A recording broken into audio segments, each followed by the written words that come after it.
Hezbollah पर strike से भड़का ईरान ने इजराइल पर बैलिस्टिक मिसाइल से कर दिया हमला और उसके बाद फिर इजराइल ने भी पलटवार किया। क्या फिर से मिडिल ईस्ट में युद्ध शुरू होगा? नमस्कार, बहुत स्वागत है आपका। मैं हूं आपके साथ ऋतु सिंह।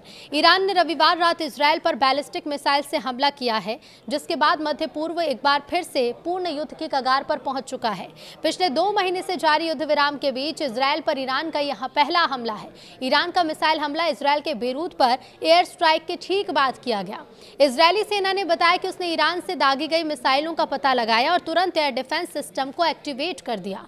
इजराइल के कई इलाकों में सायरन बजने लगे। सोशल मीडिया पर इजरायल सेना ने कहा कि IDF ने ईरान से इजरायल की ओर दागी गई मिसाइलों की पहचान की है। इस खतरे को रोकने के लिए रक्षा प्रणालियां काम कर रही हैं। सेना ने कहा कि इजरायली एयरफोर्स ने ईरान से दागी गई सभी मिसाइलों को रोक दिया। इसने बताया कि उसने इजरायल की ओर दागी गई कुछ और मिसाइलों की भी पहचान की। अभी तक किसी के हताहत होने के नुकसान की खबर नहीं है। ईरान ने कहा कि बेरूत हमले का जवाब इजरायली मीडिया रिपोर्ट के मुताबिक रात करीब 10 बजे इजरायल की उत्तरी हिस्से पर लगभग 10 मिसाइलें दागी गई। ईरान ने कहा कि उसने ये मिसाइलें बेरूत के दक्षिणी उपनगर दाहिए पर इजरायल के हमले के जवाब में दागी हैं। इजरायल ने बेरूत हमले में ईरान के प्रॉक्सी हथियारबंद समूह हिजबुल्लाह के मुख्यालय को निशाना बनाया था। इजरायल ने ईरान के हमले का बदला लेने की कसम खाई है। तो इजरायली सेना प्रमुख लेफ्टिनेंट जनरल एयाल ज़मीर ने कहा कि इजरायल तेहरान पर जवाबी हमला करने के लिए तैयार है, लेकिन उसे राजनीतिक नेतृत्व से मंजूरी का इंतजार है। हमले के कुछ देर बाद ही ट्रंप ने कहा कि वो नेतन्याहू से जवाबी कार्रवाई न करने के लिए कहेंगे। ट्रंप ने कहा कि इससे ईरान और अमेरिका के बीच बातचीत पटरी से उतर सकती है। इसके बारे में उनका दावा है कि ये नतीजे के बहुत करीब है। इधर ट्रंप ने नेतन्याहू को जवाबी हमले से रोका। ट्रंप ने इजरायली ब्रॉडकास्टर चैनल 12 से कहा कि मैं अभी नेतन्याहू को फ़ोन करके उनसे कहूँगा कि वो कोई जवाबी कार्रवाई ना करें। दोनों ने अपना अपना काम कर लिया है। इजरायल ने हमला किया और ईरान ने भी हमला किया। अब हमें और हमले की ज़रूरत नहीं है। ट्रंप ने आगे कहा कि मैं नहीं चाहता कि आज रात कोई और हमला हो। इस बीच अमेरिकी मीडिया ने बताया कि ट्रंप और नेतन्याहू के बीच फ़ोन पर बात हुई है। पश्चिम एशिया में हालात तेज़ी से बिगड़ रहे हैं। अप्रैल में लागू हुए युद्ध विराम के बाद पहली बार ईरान ने सीधे तौर पर इजरायल पर मिसाइलों की बौछार कर दी और इसके बाद इजरायल ने भी जवाबी हमला कर दिया। अमेरिकी राष्ट्रपति डोनाल्ड ट्रंप ने दोनों पक्षों को रोकने की कोशिश की थी, लेकिन वो इसमें नाकाम रहे। नेतन्याहू को उन्होंने फ़ोन किया, लेकिन उनकी बात नहीं मानी। जवाबी हमले के बाद इस्फहान तेहरान में ज़ोरदार धमाकों की आवाज़ सुनाई दी। इजरायल के मुताबिक ईरान ने सोमवार को उसके कई इलाकों की तरफ मिसाइलें दागी। हाइफा और नाजरेत को निशाना बनाए जाने की खबर है। इजरायली सेना ने कहा कि उसके रक्षा तंत्र ने खतरे को रोकने के लिए कार्रवाई की और मिसाइलों को इंटरसेप्ट किया। इजरायली रक्षा बल ने बताया कि देश के कई हिस्सों में सायरन बजाए गए, लोगों को सुरक्षित स्थानों पर जाने के निर्देश दिए गए। शुरुआती रिपोर्ट्स में किसी बड़े नुकसान या हताहत की सूचना भी नहीं है। ट्रंप ने नेतन्याहू को फ़ोन किया। हालात को और भड़कने से रोकने के लिए अमेरिकी राष्ट्रपति डोनाल्ड ट्रंप ने इजरायली प्रधानमंत्री बेंजामिन नेतन्याहू से फ़ोन पर बात की। ट्रंप ने कहा कि मैं अभी बीबी को फ़ोन कर रहा हूं और कह रहा हूं कि जवाबी हमला मत करो।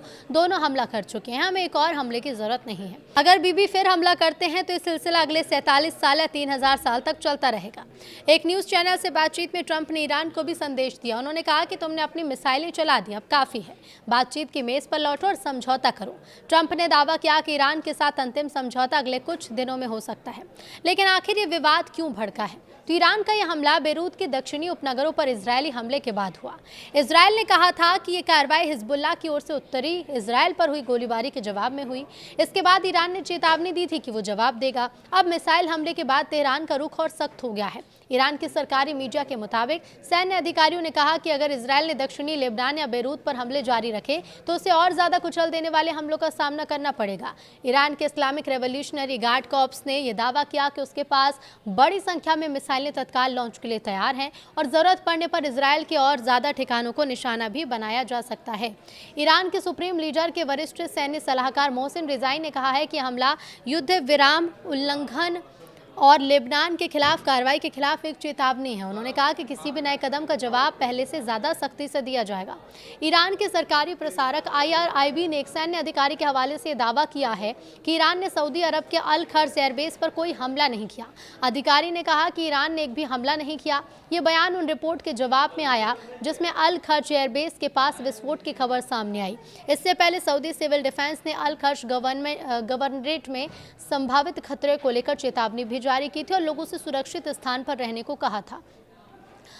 अब ईरानी रेड क्रिसेंट पैच।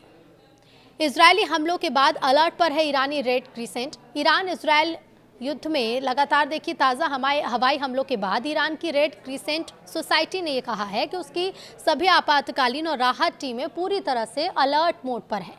संगठन ने एक बयान जारी किया, कहा कि रैपिड रिस्पांस टीमें, लॉजिस्टिक्स और राहत सुविधाएं, मेडिकल सेंटर और फार्मेसी किसी भी आपात स्थिति से निपटने को तैयार हैं और जनता को सेवाएं दे रही हैं। रेड क्रिसेंट ने लोगों से फर्स्ट एड किट तैयार रखने और किसी भी प्रभावित क्षेत्र से कम 100 मीटर दूर रहने की अपील भी की है।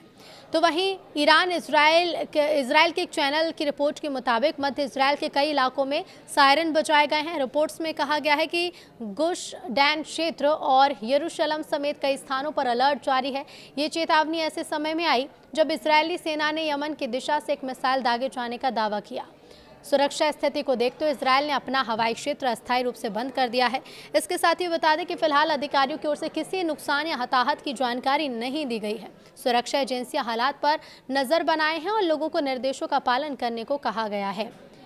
तो वहीं इजरायली सेना ने दावा किया है कि यमन की दिशा से इजरायली क्षेत्र की ओर एक मिसाइल दागी गई है। सेना के मुताबिक खतरे का पता चलते ही एयर डिफेंस सिस्टम को एक्टिव कर दिया गया और मिसाइल को रोकने की कोशिश की जा रही है। इजरायली सेना ने अपने बयान में कहा कि रक्षा प्रणालियां इस खतरे को इंटरसेप्ट करने के लिए काम कर रही हैं। फिलहाल स्पष्ट नहीं है कि मिसाइल को सफलतापूर्वक मारा गया या फिर नहीं, इससे किसी भी तरह का नुकसान हुआ या नहीं। ये घटनाक्रम ऐसे समय में सामने आया है जब इजरायल और ईरान के बीच सैन्य तनाव लगातार बढ़ रहा है और क्षेत्र के कई मोर्चों पर संघर्ष की स्थिति भी बनी हुई है।